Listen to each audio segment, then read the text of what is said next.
Are you tired of spending money every year on soil for your container garden? This video is going to show you how to rejuvenate your potting soil. Stay tuned.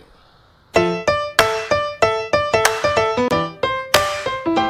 YouTube gardeners. My name is Sydney and this is the Nakid Garden channel.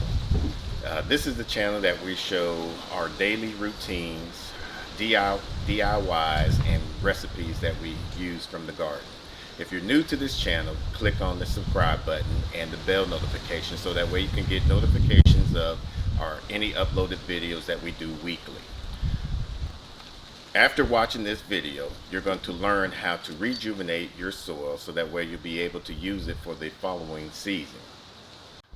Buying potting soil for each year, it can get very expensive. For instance, I have over 30 containers that I use for my container garden. Any one of them can range anywhere from 10 inches up to 20 inches. And to fill it up, just for instance, a potting soil bag is about 32 quarts. And I would have to spend about 6 quarts to about 20 quarts for each pot just to fill it up. So, and those bags of potting soil could range from anywhere from $7 to $9. So I'll be spending anywhere from $50 to almost $300 just to buy new potting soil for each year of the growing season. Comment down below to let me know what you normally grow in your container garden. Okay, now what you need to do is to gather up all your containers and dump them either in a wheelbarrow, a tarp, or a garden wagon. And this will allow you to be able to mix up all the ingredients what I'm about to show you, mix them up very thoroughly together and get a good mixture into there. So right now we got the wheelbarrow. We're gonna dump all my last year's container soil. This is optional if you don't like to get your hands dirty, because it does get kind of messy as you check for any type of diseases on here. If you're using your container garden and you had like tomatoes or something that had some type of fungus or anything, you don't want to use that soil. So be mindful of that. Also, when you're doing your container soil, sometimes you'll find some ants, some slugs, or some earthworms. Earthworms are good. Be careful with the ants. You don't want to make sure you transfer those into your new mixture. Get rid of that as well. Now we got the old containers. Once again, just continue looking for it. If you have any big roots in your mix, you don't want to put it in there. Just put it in your compost bin if you have any.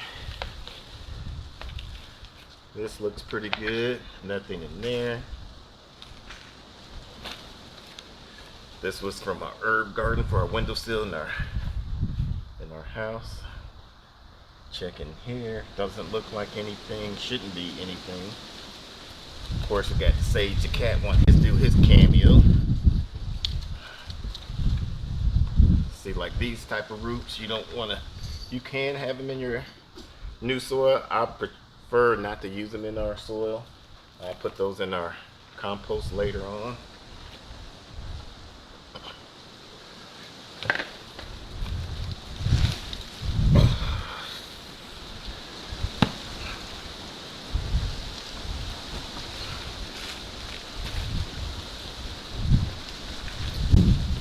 Like anything in there, no roots.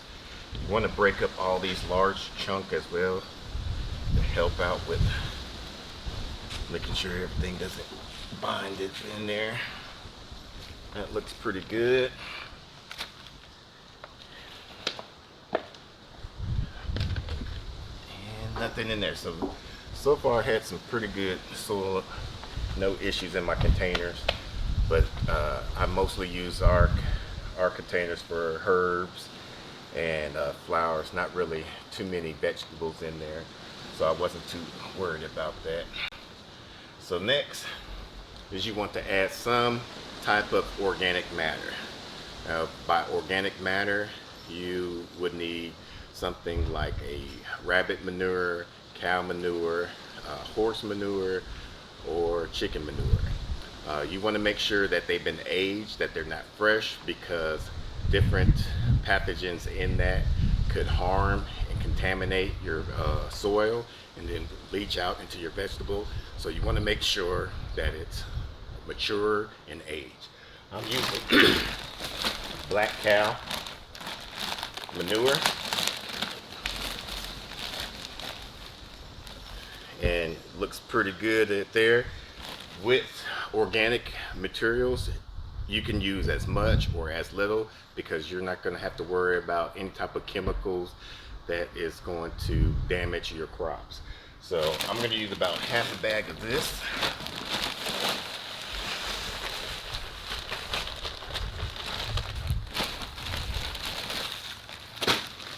Mix this into here.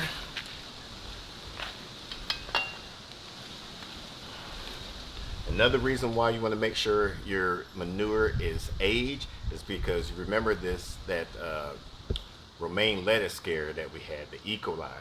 So, and that was because of the manure. They were using fresh manure in there and wasn't aged properly. So that's the issue with that. We don't have that issue because all of ours is organically, about 98% organic. So we mix these, they're nice and good. And this will basically help feed your soil, which will the plants will then also use as well.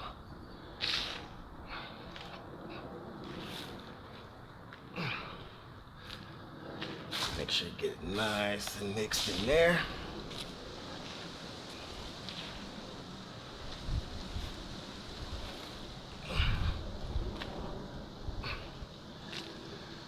All right.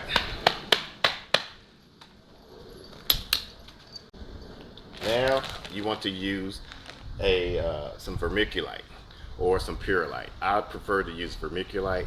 Vermiculite will help retain and aerate your soil, and this will allow the roots to have less tension when they're reaching down and basically enable the plant to produce and become healthy. Once again, this is organic, so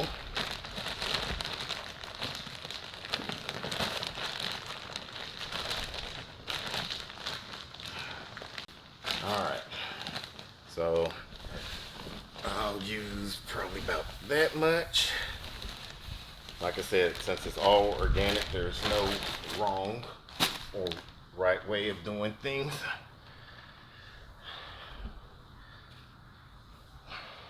It's, after doing this for some time, it's just what you think it looks good for you.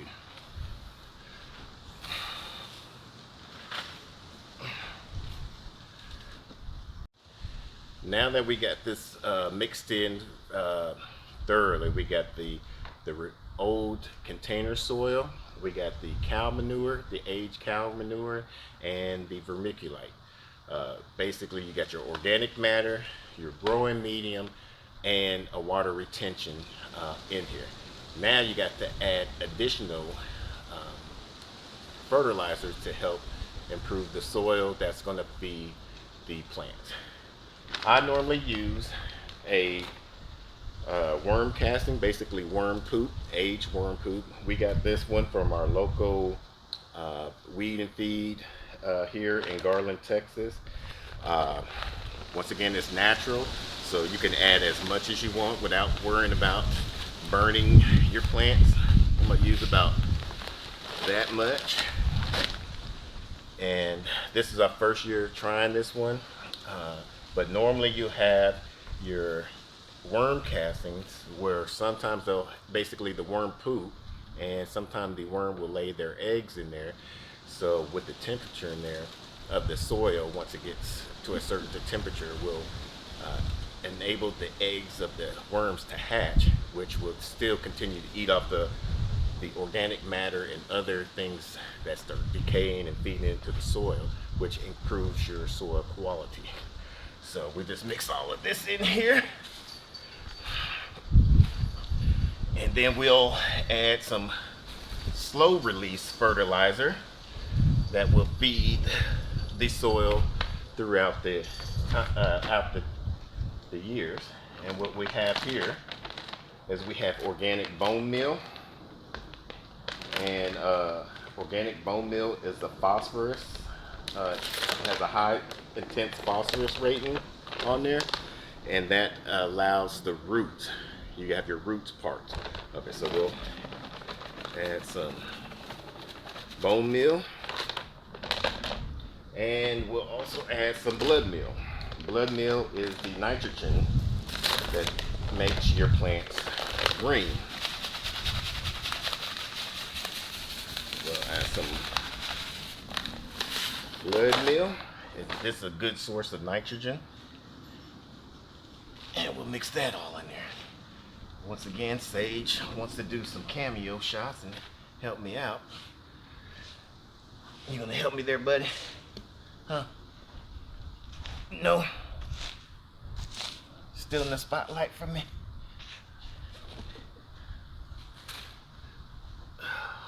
Mix that all in there.